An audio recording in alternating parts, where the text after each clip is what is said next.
comme ça, une bonne apparition des cheveux, il faut regarder ce que ça peut rapporter. Il faut pas, c'est quelque chose qui ne se regarde pas, mais c'est une somme de cheveux. C'est pour ça que c'est important qu'on vous parle des enjeux de demain. Et c'est Alstom qui participe à chaque fois.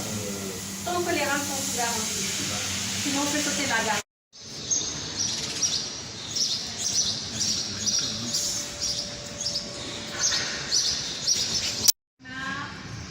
Yamadou qui vient nous rejoindre. Ah, Yamadou avec la casquette. Je vous présente Yamadou Diallo, donc chef d'équipe, qui fait partie de nos 11 premiers recrues, là, dont je vous parlais. Dans votre cursus, vous êtes formé où? Ici, on est formé, ici, une partie ici, mais pour le ferroviaire, on a fait une partie de formation en France, en immersion. Donc, comme Mme Gareth l'a dit, on a été les 11 premiers. Donc, on a fait une immersion de 6 mois en France. Et à notre retour, on a fait le transfert de compétences, de connaissances. On a formé aussi les autres avec un planning de formation qui est rigoureux, des veilles, des évaluations et aussi... Mais vous êtes des Sénégalais, formés au Sénégal, travaillant pour le Sénégal. Moi, j'ai eu le BTS au G15. Au G15, oui. Il y en a qui ont eu des DUT ici, à l'ESP, G15, CFPT. BTS en électromécanique. Électromécanique. Parfait. En électrique comme aussi en thermique. Donc là, c'est les power-packs. On les appelle les power-packs, c'est les moteurs thermiques qu'on a. Et c'est là où commence la chaîne de traction si on roule en thermique. Il y en a combien? Il y en a 4 sur la rame. 2 dans chaque véhicule. En V1 on a 2, en V2 on en a 2. Là-bas c'est le coffre déjà qui est en bout. C'est celui qui est chargé de faire la transformation de l'électricité avec les transformateurs, abaisser les 25 000 volts et faire le dispatching au niveau de la rame pour transformer le 400 volts pour les auxiliaires, etc. pour faire le dispatching de la grande puissance en petite puissance. Là c'est un bloc clim. C'est le bloc clim de la V2. Tout ce qui a de la climatisation salle. Donc c'est le bloc clim. On en a 4 aussi par véhicule. V2, V1, V8. On a aussi les blocs clim cabine qui sont au niveau de la cabine, devant la cabine. Donc on va progresser pour voir aussi les autres organes. Les maintenances qui est programmée.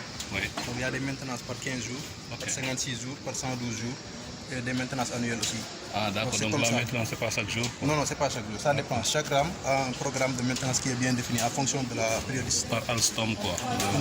Il y a une maintenance préventive qui se fait par nous. Il y a un peu de correctif aussi qu'Alstom est en train de faire. Mais nous aussi on est en accompagnement avec Alstom pour la montée en compétence. Mais le plan de maintenance est défini par Alstom? Par nous, c'est Alstom est là juste pour les correctifs. Comme vous le savez, il y a un système de production d'air, de stockage d'air, de distribution d'air. Donc par exemple la partie frein, tout ce qui est côté frein, c'est fait avec un système pneumatique. Il y a aussi d'autres systèmes comme le sablage, le graissage de boudin, tout un système de production d'air, de stockage, de distribution d'air aussi qui se fait. On continue. Transformateurs. C'est eux qui nous permettent d'abaisser les 25 000 volts. Pouvoir faire entrer ça dans le train et faire le dispatching au niveau des différents organes du train, comme le coffre qu'il y a là-bas. Donc là, c'est le transport qui abaisse les 25 000 pour pouvoir mettre du 1500 au niveau du train et faire le dispatching au niveau des différents organes. Donc ça, c'est l'un des transports. On en a d'autres là-bas. Attention, c'est un peu mouillé, attention. Ça, c'est pas les pantographes? Ça, c'est le pantographe. C'est lui qui vient au niveau de la caténaire, nous amener les 25 000 volts, amener ça au niveau des transfos. Les transfos font le reste pour faire le dispatching au niveau des différents organes. Il y en a combien par train? Il y a un seul pantographe. Un seul pantographe. Bon, sur les Résolus, il y en a 2. Il y a des pantos pour le 25 000 et des pantos pour le 1500. Mais ici, comme on a une seule tension, le 25 000, il y a un seul panto pour le 25 000. Actuellement, qu'est-ce qu'il est en train de faire? C'est un module de maintenance préventif, au niveau des transfos. Ils sont en train de vérifier. Ça, c'est le refroidissement du panto, du transfo. Il est en train de vérifier si on n'a pas d'écolmatage, faire un nettoyage, vérifier l'intérieur. Si tout est OK, quoi. On a un planning de maintenance avec des documents de maintenance qu'il faut respecter, des conformités et des non-conformités. Dès qu'il y a quelque chose de non-conforme, automatiquement on fait du correctif si c'est à notre niveau. Si ça ne dépasse, ça va au niveau garanti. On prévient Alstom pour le dire sur telle rame, il y a du correctif à faire sur telle chose, telle chose, telle chose. 5 mètres de fil et 35 mètres de fil. Sinon on aurait eu 70 mètres de fil pour aller alimenter le côté. C'est pour cela qu'il est au milieu, quoi. Ouais. Et après, ça diminue aussi l'impact quand on est à plusieurs, ça diminue l'impact sur l'effet caténaire en fait. C'est-à-dire que là, vous le mettez au milieu, l'autre train suivant aura moins d'impact que si vous avez les deux pantographes qui sont vraiment proches, et ça fait une sorte de vague entre chaque pantographe. Voilà. Une interview pour le compte de la Center, notre journal de Moi, bord. j'ai été ravie de vous accueillir avec nos équipes Oui.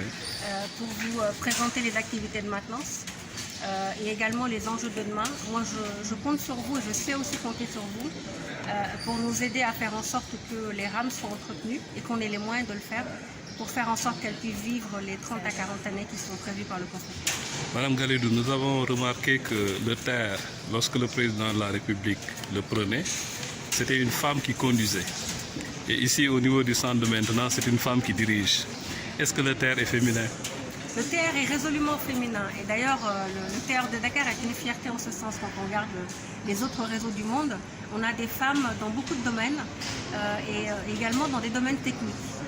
Donc vous le verrez dans les deux directions industrielles de ce TR, à la maintenance du matériel roulant, également à la maintenance de l'infrastructure. Nous avons des femmes et nous en sommes fiers. Merci Madame Galidou. Merci à vous.